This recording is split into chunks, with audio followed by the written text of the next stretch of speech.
If you clicked on this video, that means you like Nick Walker, the freak, the mutant. Look at this shit.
That's a freak. If you stay till the end of this video, you will find out everything about him. And if he is meant to be Mr. Olympia or not. Let's go.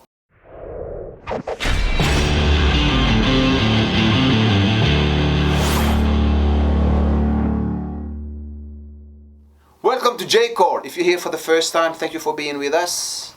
Without wasting too much time, let's go. Nick Walker physique analysis. First, his bio, age 27 years old, off season 290 pounds, that's 131 kilos. On stage, shredded 250 pounds, that's 113 kilos, at a height of 5'7", that's 1.70 m, and apparently he's getting bigger. He's getting bigger. Titles. In 2020 he got his pro card at the North American Championship. The same year he did the Chicago Pro and he got 4th. In 2021 he came back bigger.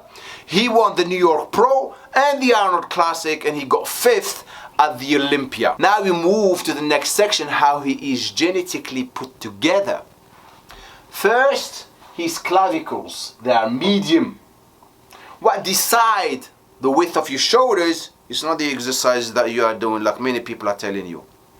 It's the size of your clavicles. Wide clavicles, wide shoulders. Short, narrow shoulders. In his situation, it's not one or the other. His clavicles are kind of medium. His rib cage, what decides the size of your chest is your rib cage. Look at Arnold, big rib cage, automatically big huge chest. Most of the time it's always the rib cage that decides the size of the chest. But some people have smaller rib cages and others have big rib cages. In his situation, his rib cage is neither. It's medium. His arms are short, but he's got small muscle insertions. Means thick freaking biceps. When you look at his physique, the first thing that hits you is his freaking arms. So short arms, femur short, his pelvis, hips medium, his torso is short, which explain his lats that are very very low, so nice lats and good V-taper. His abdomen is short due to his rib cage, and his calcaneus is medium, that's the heel bone. So what decides kind of the look of the calf. Like for example, black people have a long heel bone. That's why their calves are high. Asian and white people have a short heel bone. This is why their calves are thick and very low. Okay? Now, next section.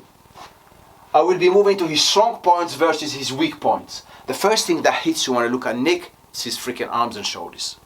So his strong points, I would say biceps, 5 stars. Triceps, 5 stars. Delts, 5 stars. Hamstring, 5 stars. Calves, 3 stars. He needs to work on his calves. And this is of course compared to the other body parts. Chest, 3 stars. And I will tell you why I gave him 3 stars. Back, 4 stars for the details and thickness. And he knows it too, if he's watching me. Okay. Quads, 3 stars. He needs to work on his quads. Abs, 3 stars. 3 stars because of his anatomy and the way he's put together. Plus his abdomen is short, so his abs are not gonna be amazing like his arms and shoulders. Now, the chest and the back are suffering because of the size of his arms. When he started training, everything went into his arm. His arms are overpowering everything. Even that his form is perfect. When I watched his video, when he's training, his form is great. So he needs to review his training system, but I will talk about that later on. Okay, now mass, I will give him 5 stars. Proportions, 3 stars. Symmetry, 2 stars. Condition, 4 stars with a question mark, because the more size he will put, the harder it will be for him to get conditioned. We shall see with time. Now, training style, volume, perfect form, and the weight that he uses is not very heavy for his size. He uses a perfect weight. His form is incredible. What else? His form is incredible. He uses compound movement off season. When he's close to the show, he moves more to the machines. He's a very smart bodybuilder. You can see that he learned with time. Now, I know deep down, inside me, I can feel it. You are enjoying this video. So do me a favor, please, with sugar on the top. Click on the like button. That's the first thing. Second, if you're here for the first time, subscribe to this channel and share this video with your friends. The more you share, the more people will benefit from videos like this. And guess what? I'm going to do all the pros, old school and the new school. You will discover everything about them. Let's keep going now. His coach is Matt Jensen, which is a friend of his too, apparently, from the research I did. The sets, most of the time, is 4 to 5 sets per body part, 12 to 20 reps, and he goes by feel, from what I saw. Next, I will be sharing with you his weekly training program, his routine, the way he organizes his body parts. And I hope this routine is an old routine. I hope he's not doing the same thing, because this routine doesn't make sense to me. But again, it's just my opinion. And who gives a shit about my opinion? I can just grab my opinion and shove it up my butt. Okay, this is just my opinion, okay? So watch what he does. Monday, he does chest and biceps. Tuesday, he does shoulders, upper back and triceps. And then he comes back on Wednesday, he does arms again. And what did we say about his arms? It's his strong points. Why keep training your strong points? Why not focus on your weak points, buddy? If you're watching me. I hope you're understanding my English. But here's what's crazy. So Wednesday he does arms. And then Thursday he does back. He hasn't even recovered from the arms. Juice or not juice, yeah? He hasn't even recovered from his arm workout. He does back. And he needs to improve his back.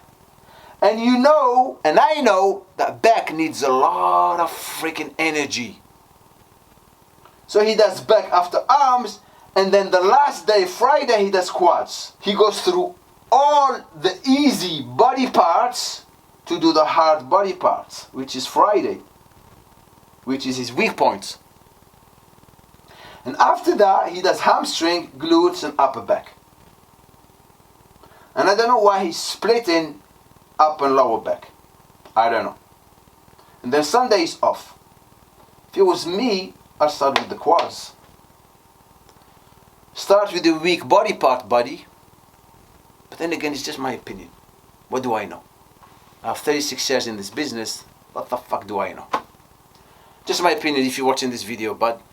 So I'm sure your coach Matt Jensen knows what he's doing. And it's between you two. Okay, this is just my opinion. And as you know, YouTube, everybody has an opinion all of a sudden. Just kidding, guys. Now, let's talk about what goes on with him in the social media before we move to his diet. Obviously, he's new. He's the new star. When you're new, you will get attention. Good and bad. You will get haters. It's part of the business. If you're getting haters, that means you're good. So if he's watching me, fuck the haters. Now, I personally, I'm not a fan of his physique. But you won't see me going out there criticizing his physique. Because Nick Walker is in the open.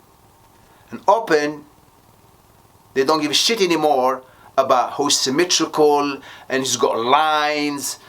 Open is big, it's this. It's freaking this. It's mass and condition. These two here, symmetry and proportion, who gives a shit? That's for the classic physiques. So watching people criticizing him like Arnold talking about his big waist, of course, the more size you put on, the more freaking is gonna go to your waist. Especially when you are 5'7" and weighing over 250 pounds. You're not gonna keep a small waist. Whose fault is it? It's not his fault. It's the freaking judges. The judges are rewarding people like him. So why criticizing the guy? The guy's got a dream to freaking go to the Olympia and win it. And guess what? Rami's got a big problem right now. Is he going to be the next Mr. Olympia? I'll tell you at the end of this video. Now let's talk about his diet. He understood the basics of bodybuilding. Eat, train and sleep. And he eats a lot. 6 meals a day. Most of them are the same. Meal 1, 224 grams of steak, 200 grams of cream of rice, 100 grams of blueberries. Meal 2, 350 grams of jasmine rice, 224 grams of ground turkey, 10 grams of avocado oil, and 200 grams of pineapple. 3, 4, 5, and 6 are the same as meal 2. The only things that he changes is adds pineapples for better digestions, and sometimes he will switch the steak to ground turkey.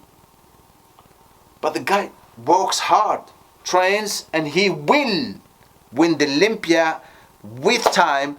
The only thing that will stop him from not winning the Olympia is the way he will put on that size. Meaning, if you grow fast, you will spoil your physique. So, his coach knows better. It's between him and his coach. And I see him winning the Olympia one day. There is one guy that will give him a lot of problems, and that's Regan Grimes. We shall see. Hunter Labrada, that pec tear. I had a pec tear. This is what ended my career. Hunter is dedicated. But we shall see. This is your first physique analysis. Okay? Let me know what you think. You have to excuse me today. I think I got that shitty Omicron, so I'm not at 100%. But I'll get better with time. Give me time. Give me time to freaking really warm up to this. I've been doing French freaking content for the last 7 years. I'll get back with this. And if Nick is watching this, buddy, if I did anything or said anything wrong, my apologies. It's just constructive criticism. And then again, man, who gives a shit about my opinion, man? Do you think? Man, all power to you, good luck to you, take all the money, man. It's the end, of course. Thank you for watching. In the comment section, let me know which pro bodybuilder you would like to see next. And again, don't forget to like the video and to subscribe, and peace.